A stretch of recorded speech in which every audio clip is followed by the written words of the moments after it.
This is the Going 5-Hole podcast. I threw that. Season preview countdown. You saw that pass? That was great. And we're up to number 26. And it's the Edmonton Oilers. Shocker. All right, before we get into anything. Yeah. This team has been bad for a while. That's no secret. They had 3 straight number 1 picks. Really only nailed one of them. Yeah, with Taylor Hall. Yeah. Yeah. The Nuge, who the fucking hell? He leads that team in ice time, and I don't understand. He's the only reasonable center that team has. And with how bad this team is, I'm not saying now Yakupov is this great thing, but how are you going to healthy scratch that guy with the shit that you have on the team? I think that's more just to send a message, that whole thing, but I agree. What message? You're one of the worst teams in hockey. Yeah. No, for him to play, I guess, to get his game up. But all right, well, realistically, this team, once again, sticking with the common theme of these bottom teams here, signed shit. Did nothing. Literally did nothing. Other than signing Benoit Pouliot to one of the worst offseason moves. Terrible. And this is coming from a former Rangers fan. Coming from a Rangers fan, a former fan of Benoit Pouliot, is what I should say. Right.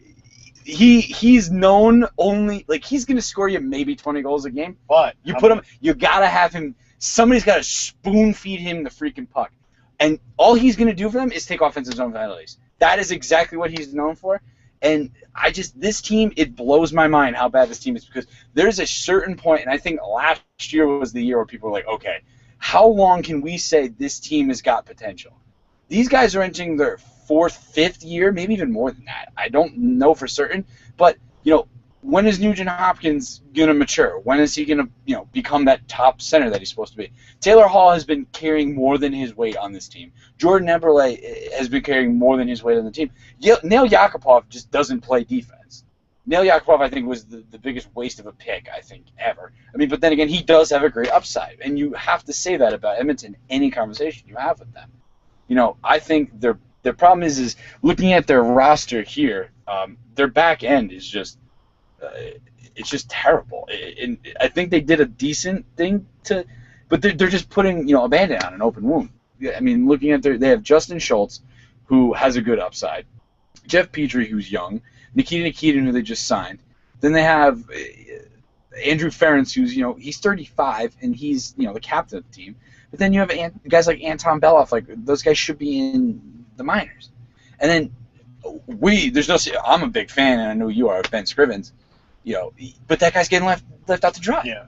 Well, honestly, one of many goalies in the league that happens to. Yes. It's unfortunate when a goalie has to carry a team. You can name a lot of guys, but we won't bother right now. But and then they waste how much money on their cap space by having Victor Foss as their backup.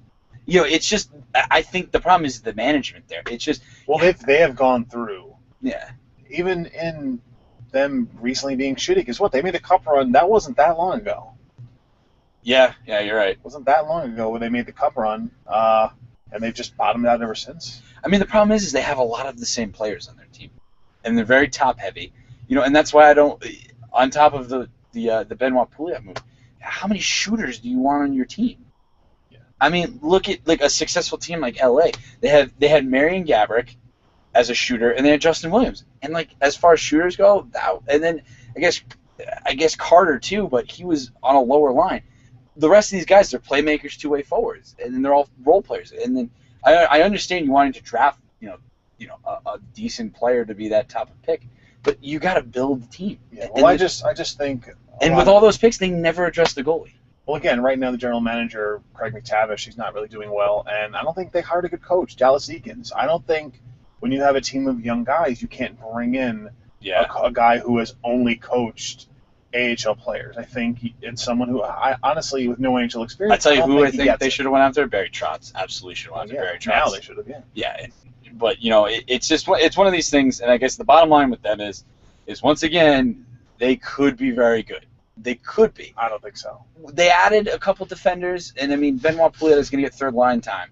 But here's the deal: Ben Scrivens is going to get left out to dry, and the wins they do get is because they'll somehow put 4 or 5 goals in the net, or Ben Scrivens is going to stand on his head making 69 saves. Yeah. Yeah, in a shutout, which is ridiculous for a goalie, especially at the NHL level. That's unheard of. But you know, like I said, with anything we say to Edmonton Oilers, you have to say, and then, but maybe.